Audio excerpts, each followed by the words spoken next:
captains on the lakes used to have a tradition. Nobody would sit in their seat except for the captain. And it would go as far as some captains on the lake boats would check to see if the seat's warm. And if they did, he would interview every single person in the pilot house and see who it was, and he would fire them once he found out who sat on their seat. Huh. So, don't mess with the captain's seat, I guess is the motto. Is that rule still in effect? Nobody sits there? I sit there. Most know Senior Brock Johnson as Northview's best dressed student. What they may not know, however, is that Brock spends his free time pouring his heart and soul into restoring a Great Lakes passenger ship that's older than the Titanic. I was expecting like this to be kind of like more like in like the city, you know? It feels like we're not supposed to be here right now. I decided to take a camera crew on a road trip out to Muskegon to check it out. Hey everybody, we're here today at the SS Milwaukee Clipper to interview Senior Brock Johnson. Hey, broccoli. Hey Brock, I believe we're right outside. Yeah, just keep on walking back. You'll see a black SUV. Yeah. There's a gateway right behind it with the door open. All right, cool.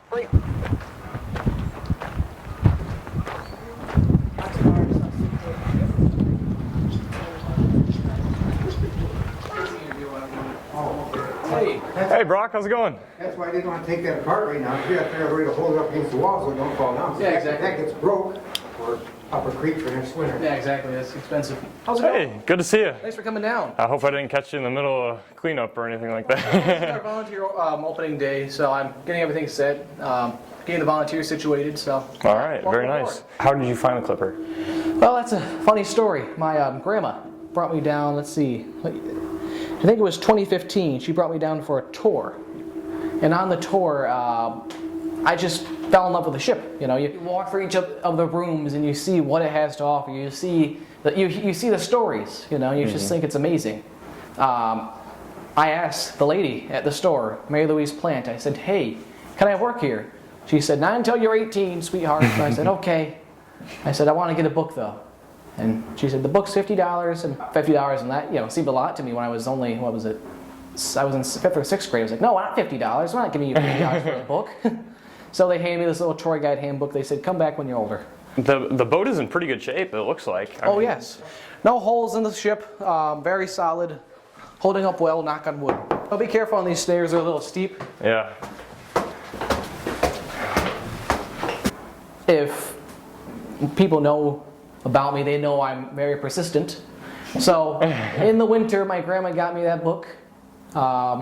She said, "Yeah, read up on it, we'll go back next year." So I came back here for a tour, and this time I was answering all the tour guides' questions that she got from the other people. And when we got back to the back to the main museum, I thought she was going to yell at me for interrupting all our questions. No, but she said, "You should be a tour guide." She brought me over to Jim Plant and said, "This young man knows what he's talking about. You should add him as a tour guide." 3 weeks later, he called me. He wants me to come down to the ship, and the rest is history. I'll bring you to the room where I first started, when I started here back in 2016. Did people, were they taken aback when they came to do a tour and they were led by a 12 or 13-year-old? I get some weird looks every now and then. We're opening up today, so all this stuff we're getting, the chairs taken down and stuff like that, but this is a soda bowl. This is where I at least started out. I was a soda jerk. So when people were taking tours, I would be back here and I'd be serving everyone ice cream. So That's awesome.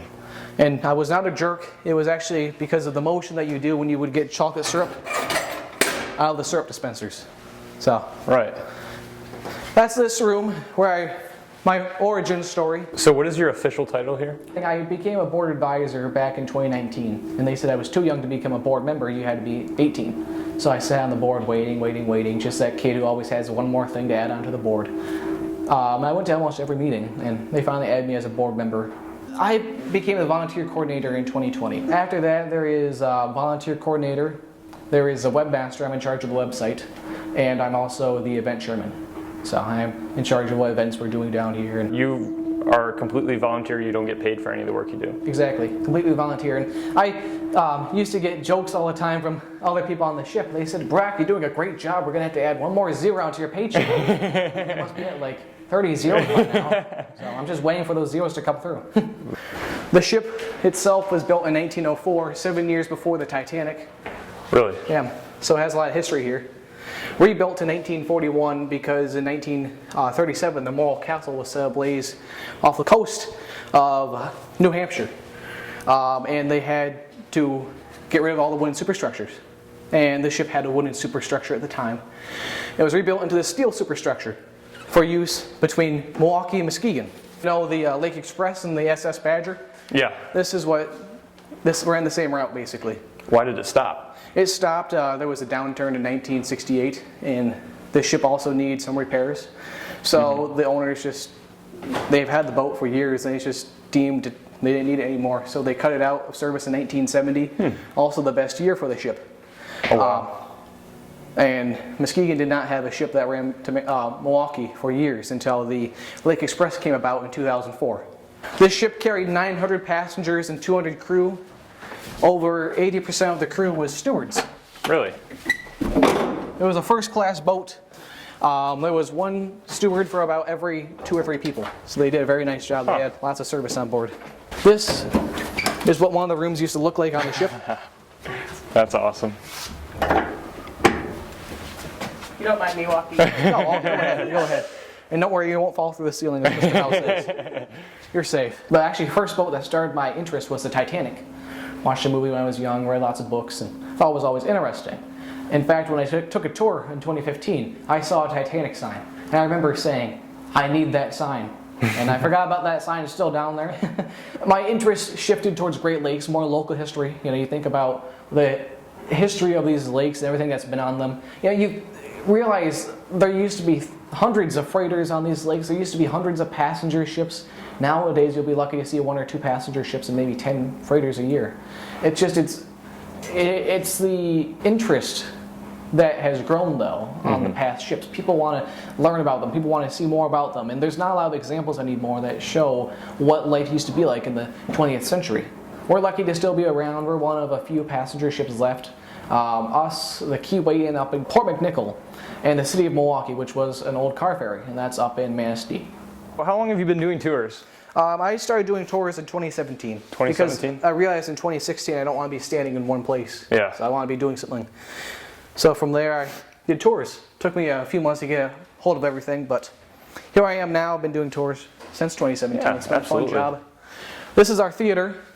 The ship had everything. It had a playroom, it had a theater, had a dance floor. And here, this is where people would watch first-run Hollywood movies, which are brand new movies hot off the press. That's awesome.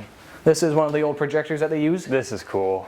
Nowadays, we just use that projector. Do you think the ship would ever possibly be operational again? No, because of high operational costs to run it, especially with the crew, that just won't happen anymore. And then you have the demand, which is not that great. Right. Then you also have to worry about oil, you know, Yeah. with the price of oil as it is now. Absolutely. This ship burned 5,500 gallons per round trip. Wow. And before 1941, it burned coal. And, of course, coal. Nobody wants you to burn coal anymore. How many tours do you estimate you've done? I would say I do 2 or 3 on a average day, and I'm down here almost every Thursday to Sunday. Wow. That's quite a few. Yeah. Well, I mean, if you're passionate about something, what's it really? Would you say that your hobbies and interests differ from most kids our age? I would say everyone has their individual hobbies. I would not really say it differs. I just think that there's just so many people have all their own different hobbies. I guess maybe I do have my own special ones, you know. People say, why would you do that? Yeah, you can go do other things. And you want to do something that you like. Don't go off and do something that you will find boring. Do something that you enjoy. Do something that you have passion for. So I saw this ship back in 2016 and fell in love with it, you know. This is the chief engineer's room right here. And here's the captain's room. The captain of our ship, Captain Robert Prefer, was the 3rd captain. He's still alive today. He is 99 years old, turning 100 this August.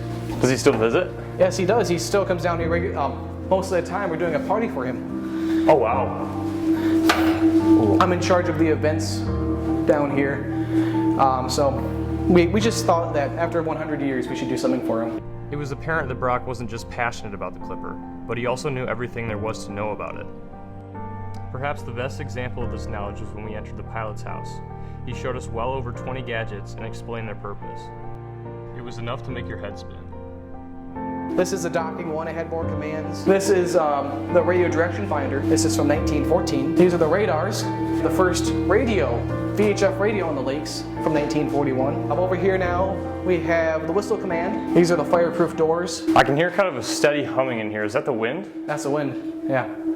Huh. Have you ever heard the song Wreck of the Mint Fitzgerald? Oh yeah. The wind and the waves made a telltale sound. That's the sound that that the wires make. I learned something new today. I remember reading something about you trying to move a pilot's house. Is this the pilot's house? That was a different one, actually. A different one? It was off an old car ferry. You remember the SS Badger up in Ludington? Yeah, I've taken it before. It has a sister ship, the City of Midland. Right. And it had a pilot house there over in Marne, Michigan. I wanted to save that, and I tried finding some place to put it, just nobody wanted it. I was cleaning out the boxes down in the archives, and I came across this one paper from 1999. It said City of Midland Pilot House, and a phone number and an address. I did what any sensible person would do. I called the number, see if somebody still owned the number. And I said, "Hello, is this Mike?" I said, "Yes, this is." "Who is this?" I said, "Hi, I work for the Milwaukee Clipper. I came across an old paper that said you have a pilot house in the City of Midland." He said, "Yes, I'm looking at it right now. It's still rotting away my farm." I took a look at it a few weeks after that and thought it was really interesting. My goal for that was to make it into a museum. I had the envision that we could make that even like a welcome center when you're coming down to the Clipper. But the problem is right now, where are we going to put it if we don't have a permanent dock? So it's still sitting there, but my attention is here. I'm going to spend my time where it matters most, saving this ship. Yeah. So we're trying to get to a new dock. As you mentioned, it's kind of hard to find us from where we are. We're trying to either get closer to the shore or closer to downtown. And I've dealt with Muskegon before. We've been here for 25 years at this same dock. We were intended to be here for 2 years. Right. So we just need to find a dock. That's the biggest thing, wherever we can go. So you just said saving the ship. What exactly does that mean? Finding a dock. That's the biggest thing. Because right now we're on a month-to-month basis. Okay. And our landlord, Phil Andry, is a great guy. We're lucky to have him. But we just want to get out of his hair because we're the man at the table that never left. We can't apply for city and federal grants. The city won't give us any grants because we don't have a permanent address. This is a month-to-month basis.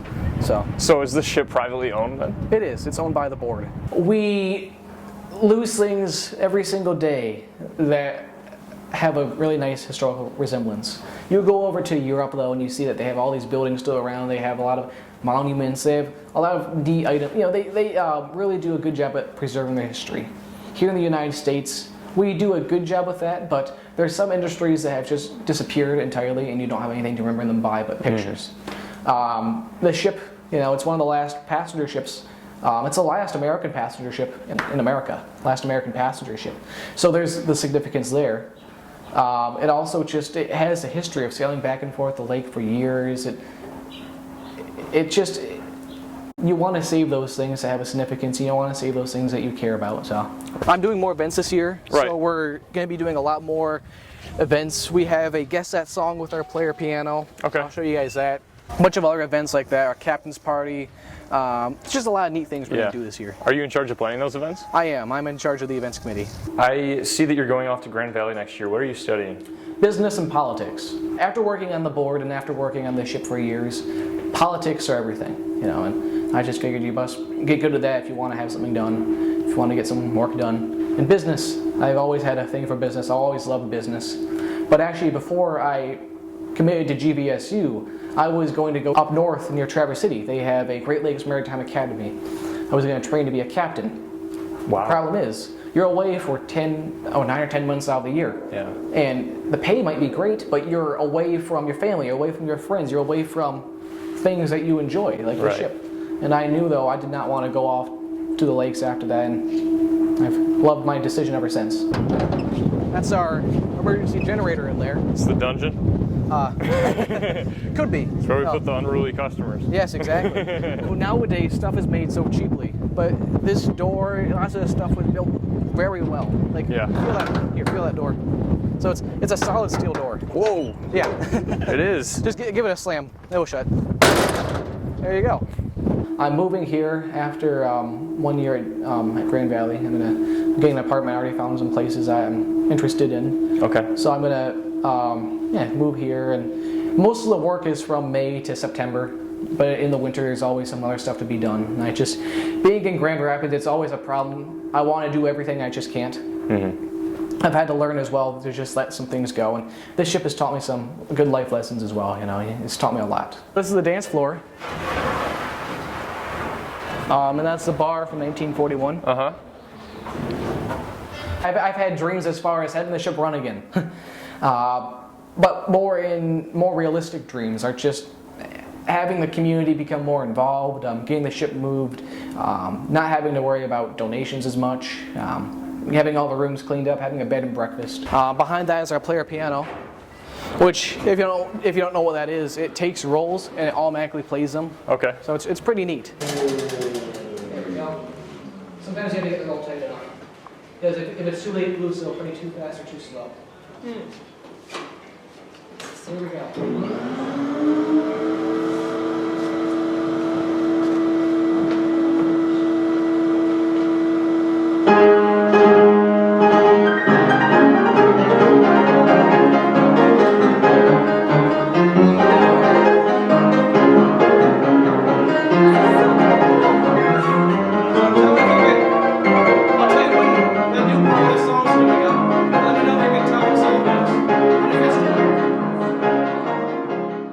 Is this ship haunted? No. It's not? No ghosts. I've been on here alone before. Matter of fact, I got down here around 9 today, and I had to unload some stuff. You don't hear anything. Yeah. Real fast. That was a little suspicious. How fast? Did ghosts tell you to say that? No, don't look into it. But I'll tell you this, so we've had countless groups that come down saying, we want to see if your ship's haunted. So they'll spend the night on board the ship, and Really? they don't find anything. And most of the noises you do hear can be explained, like, of course, the wind in the wires, Yeah. or the just the creaking of the ship every now and then. When somebody drops a paint can on the deck, that's notable. I did a tour with this family. They had 2 younger kids, and they both were saying, "This ship is old. It must be haunted."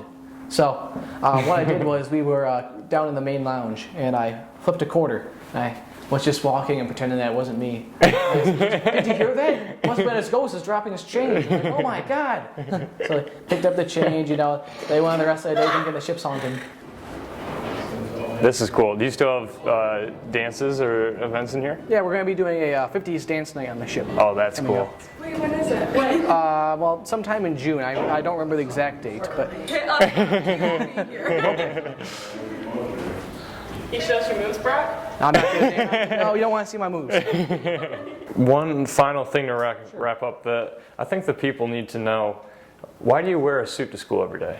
You know, you always hear those things, dress for success. And I've always thought it was cool to wear a suit. Yeah. I haven't had enough times to wear a suit. I can't wear it down here because I always get into a mess of something. Yeah. I had it, wanted to wear it every now and then. I guess it just evolved to my daily thing. And then the briefcase came along Yeah. as well. It So, fits. Can I ask what's in the briefcase? a computer, school supplies. People think it's like a nuclear launch code, something like that. No, it's nothing special. We can see what the 50s is. Hey. You're busy goofing off again, Brock. Yes, I am. And we'll show you back here quickly. This is all going to be repainted as well. So, lots of painting. You on a ship, you can never have too much paint. Oh yeah. So this is our Sun and Fun deck.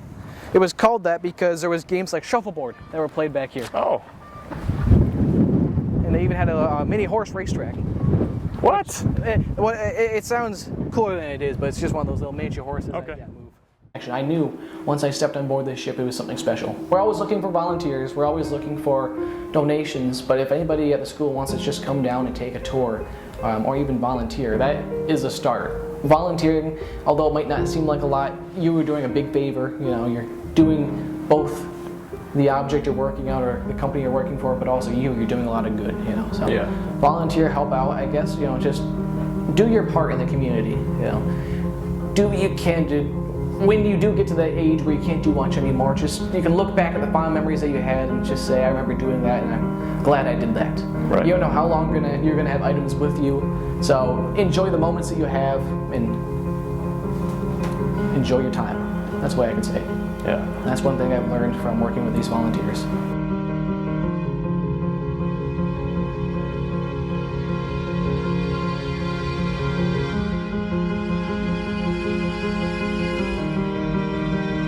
There's always a rumor in how Muskegon got its name. Have you heard the story? Mm-hmm. Two Indians were out on the lake fishing, and one of them caught a muskie and was reeling it up, and it broke the line.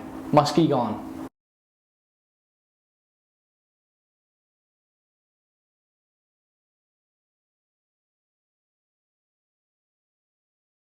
Broadcast!